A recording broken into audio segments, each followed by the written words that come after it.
Hey Bougie fans! Today I'm doing a video per follower request. She asked specifically if I could focus on how to get polish to apply smoother to acrylic nails. So please follow along and watch this video if you'd like to see. I've got some tips and tricks about getting your acrylic right before your polish. That's really key here. So if you'd like to learn more, please follow along. Thanks guys. So for you to have smooth polish, you have to have a good foundation. And here you can see my application is not really all that good. I left it really lumpy and bumpy on purpose just so it would be more helpful and educational for you all. First, we're going to start with our sidewalls. If you notice, we have a lot of overhang from our acrylic on the sides there, and that's okay. We haven't nailed our application yet. First thing we want to do is pull our client's skin back in that little area and bring our file on the underside of the nail and file upwards. Notice I'm keeping my file completely straight with where the client's finger is. Notice right here, you can see where the skin and the nail meet. I'm keeping that completely flush until I bring it in completely straight. Now we're going to flip it and go to the other side. Notice I bring my file to kind of gauge how much I need to bring up that edge. I'm going to keep filing upwards, and notice I'm supporting my client's finger. Even though this is a silicone finger, we want to pretend like it's a real client. That way we get that practice. We continue just bringing that bottom of the sidewall up until it's nice and flush with the file. Looking good. Now we're going to focus on our sidewalls. We really need to bring these in, and notice how the file teeter-totters on the edge of that. We want to bring this in so that our sidewall is nice and flush. This applies to coffin shape, square shape, and stiletto. Ballerina would be a little different, and so would almond. They would be rounder, so we wouldn't be focusing so much on a straight edge. But right now, we're going to focus on this being a coffin shape. I'm going to bring the file around to the other side, and I want to bring that sidewall in nice and straight. You'll notice I am keeping the file completely perpendicular to the side of the nail, and look how nice and straight that is on both sides. Now we want to focus on that free edge. I like to file up and down. It helps me keep the nail straight, and then this is where you determine the angle. If you angle it towards your client, that's going to give you that moon shape that's really trending right now. If you're not looking for that, then just make it completely straight and don't worry about angling it towards your client. You want to keep it completely perpendicular. Yeah, where you're a person and you got to survive with a tripod invasion. But the cool thing is, look how straight that is. And it's going to be multiplayer. Now we want to focus on the top of the nail. I'm going to file on top of the nail, and you'll notice I'm leaving scratch marks, which is good. We want to see those scratch marks because this is going to show us high spots and low spots on the nail. If there are scratch marks, the file is touching it. If there are not scratch marks, as you can see here, those are divots or basically like almost holes in my acrylic on the top of the nail. So what I want to do is I want to flush, and again keep it parallel to the nail here until I am leaving scratch marks in all of those spots. That's how I know that the top of it is level. And I need to keep going and going until all those spots are nice and scratchy.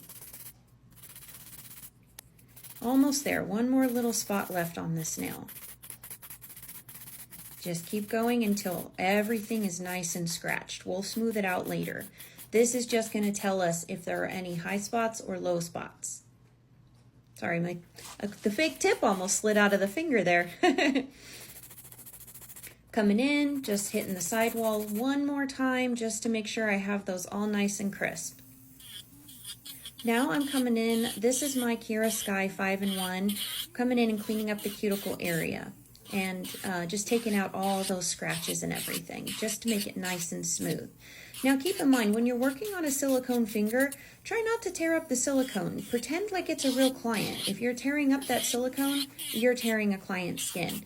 So use this as an opportunity not to damage your practice hand, because that'll help you not damage your client's skin.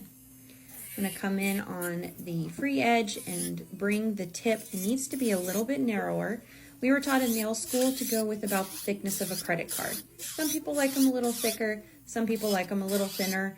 It's personal preference and also the technician's style. Here you'll notice I'm keeping the bit completely parallel with the nail.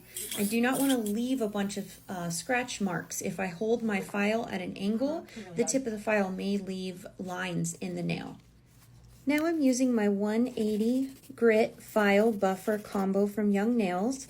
I'm using the file to clean up the free edge and the sidewalls a little bit more because I used an 80 before to shape them originally, and I want to make sure I get any rough edges smoothed out from that 80 grit file. And now I'm using the buffer to smooth out the top of the nail just a little bit more to remove any last little scratches that could still be there from the e-file. And now we're ready for polish. I'm going to put a little dot of my French white number A219 from Beetles onto my palette because we're going to paint a French tip on here. My follower requested how to easily do a French tip. So I'm going to kind of show you guys my method. I'm going to come in first with a thin coat of base gel. This is not required. However, I do recommend it because it really helps get those fine little lines and scratches filled in. That way you don't have to buff your nail too smooth. If you get your acrylic too smooth, your gel polish is going to peel off. So keeping it rough with the 180 and then coming in with the base coat, it's like the primer over a sanded piece of furniture. It's like ready to take the paint and you will not have any chipping or peeling. So go ahead and put on a thin layer of base coat and cure that. Now we're ready to start our French tip. I'm using a 20mm brush, and notice I'm rolling the brush into the polish and then running it along the edge of the palette just to get any large drips off. You need to decide where you want your smile line to be, how high up on the side of the nail you need to go onto the free edge. I'm just going right where the skin meets the edge of the nail. And then I'm coming in and I'm making a little triangle. Basically what I'm doing is I'm making a V Frenchie. I run it down the side of the side wall, and then I bring a V into the center of the free edge, and I fill that in. And once I get that all filled in, I'm going to do the same thing on the other side. And then I'm going to have a V Frenchie when I'm done. See, bring it in. I've even seen some people put a little dot in the center on the tip of the free edge just so they have something going to, or like to guide them. If that works for you, go ahead and totally do that. Now I'm going to come in and I'm going to do a line straight across where I want my smile line to be. I'm going to come in and just curve slightly towards the center of that line I just made, and that's going to give me that nice round smile line. Now, if I wanted a deeper Frenchie, I would have put that line down closer to the free edge. If I wanted a more traditional Frenchie, I could have gone up higher and towards the middle of the nail. It's all personal preference, what you like and what works best for you. I also recommend not overthinking it.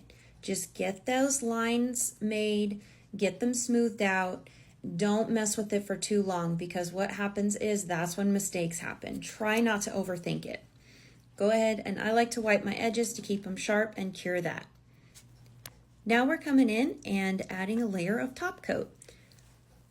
You want to start kind of in the middle of the nail and work it down towards the free edge. And then what I like to do is bounce upwards towards the cuticle. And notice this whole time I have the finger pointing downwards because gravity is going to help pull the polish away from the cuticle. That way I don't flood the cuticle with polish. Flooding happens and it's totally okay, guys. Just clean it up with a little bit of alcohol and a brush and you'll be all set. And here's the finished product. What do you guys think? I hope that this helps.